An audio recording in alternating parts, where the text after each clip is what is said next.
که څوک د اجړا دی او د ډمتوب او د ګډا په ذریعه بې حیایي خورئ، که ډمه ده د ګانې او د رقص په شکل کې بې حیایي خورئ، که شاعر دی او ګنده شعرونه جوړوي او د دې بې حیا شعرونو په ذریعه باندې فحاشي خورئ، که ډرامو والی د ډرامو په شکل کې خورئ، که فلمونو والی د فلمونو په شکل کې خورئ، که څوک د بې حیا تصویرونو په شکل کې خورئ، چې په هر شکل کې څوک د مسلمانانو په معاشره کې فحاشي خورئ. او کله کله داسې کلیپونه چې په ظاهره کې د خندا او مزاحیه کلیپونه چې دا خو مزاحیه فني کلیپ دی او په هغې کې اصل کې زهري ګندګي او بې حیایي خورولي. نو الله رب العالمین فرمایي ان الذين يحبون، یقینا هغه کسان چې هغوی دا خوښوي ان تشیع الفاحشه في الذين آمنوا، چې خوره دي شي بې حیایي او فحاشۍ د مؤمنانو په معاشره کې، د مؤمنانو معاشره کې د بې پردګي ګندګي خوره شي.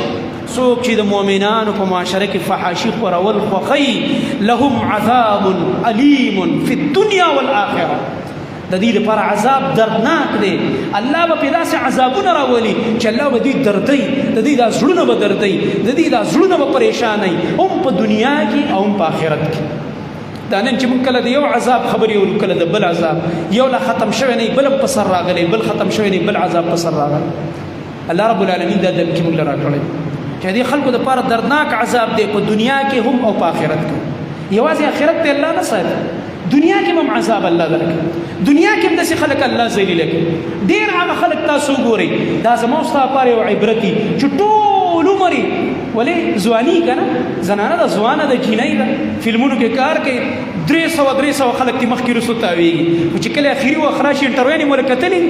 چې هغه په سرو سترګو جاړي او څوک یې تپوس نه کوي. دا الله د عبرت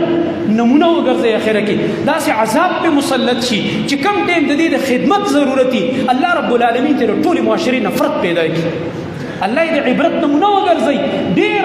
قسم عذابونو کې دا خلک مبتلا په دغه وخت کې چې کله دوی دا ظاهره کې چمک دمک هم ښکاري، والله که نږدې ورغې او د دوی د حالاتو تپوس دې وکړو، قسم په الله چې تا ته به وایي چې موږ په ډېر سخت عذاب کې مبتلا یو.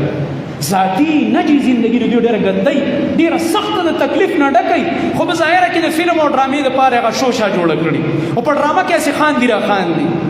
الله فرمایي دې لپاره په دنیا کې هم عذاب دی، په آخرت کې هم عذاب دی. والله یعلم وانتم لا تعلمون، الله پوهیږي تاسو نه پوهیږئ. الله ته چل مه ښایه چې نه که نه دې که خو چې کوم دی دا چل دی، نه که نه دا خو چې کوم دی شوبز دی، نه که نه دا خو سیاحت دی او